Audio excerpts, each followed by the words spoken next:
Ako po, si Narsim Gantang, tiga Kabigaan, Tubong Tagbanwa po. Magpaasito kami ka magpaki, rakodan. Mga mamagrakod sito, bulon nga mga tribo. Basta't magpakirakod kami.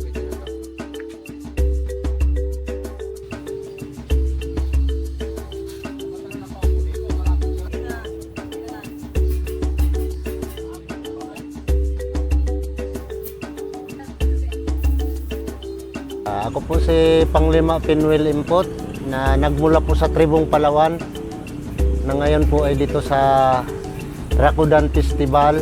Pinapakilala ko rin po ang aming nakagis ng mga nakasanayang kaugalian ng Tribong Palawan. Ito po ang aming nakagis ng mga tradisyon, paggawa ng mga bahay na ganito.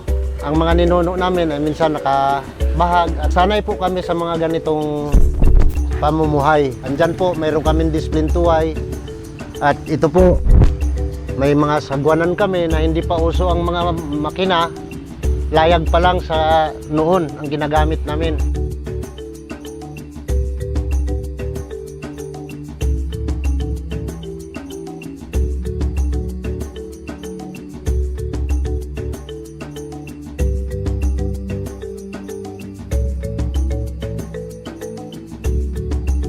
Ako po si Lilian Cayapas Nuhay, taga Barangay Magsaysay at Cagayanin Tribal po. Narito po tayo ngayon sa Aborlan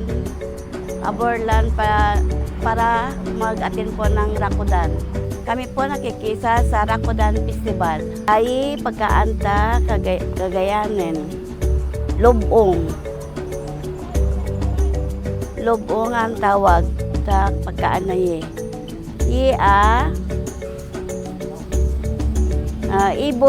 Ibos na malagkit. Kamuting kahoy, malagkit na suman.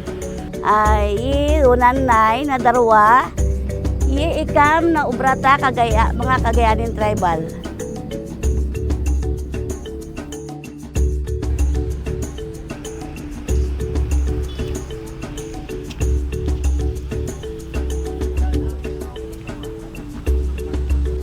Ako po si Desiree Obina, Tribong Ilocano po, taga Barangay Jose Rizal. Narito po kami sa Rakudan. Kami po ay nakikijoin sa Rakudan Festival 2026.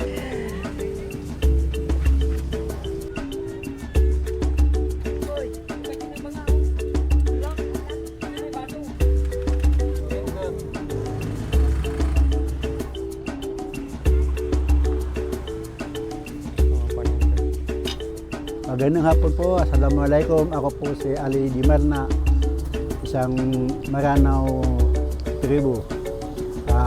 Ako po ay taga Mabini. At kami po ay nakisali sa Rakudan Festival. Ang sa ganun ay may pakita namin ang aming mga kagamitan.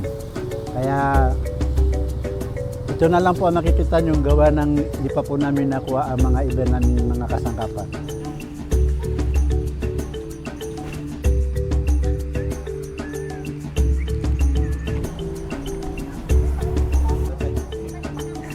Mayad na po kanindong tanan. Ako po si Janice Padol, IPMR, ang Barangay Ramon Magsaysay. Aga represent ang Cuyonon tribe. Dayon po kamo naman. Kami po ay 3 barangay na representa ang Cuyonon. Barangay Tigman, Apo-Apurawan. Sa Napora digida di mamanakoron lang. Tuloy po kayo sa aming bahay kubo. Kami po ay nagre-represent ng Cuyonon para po ito sa Rakudan Festival ng Aborlan, Palawan.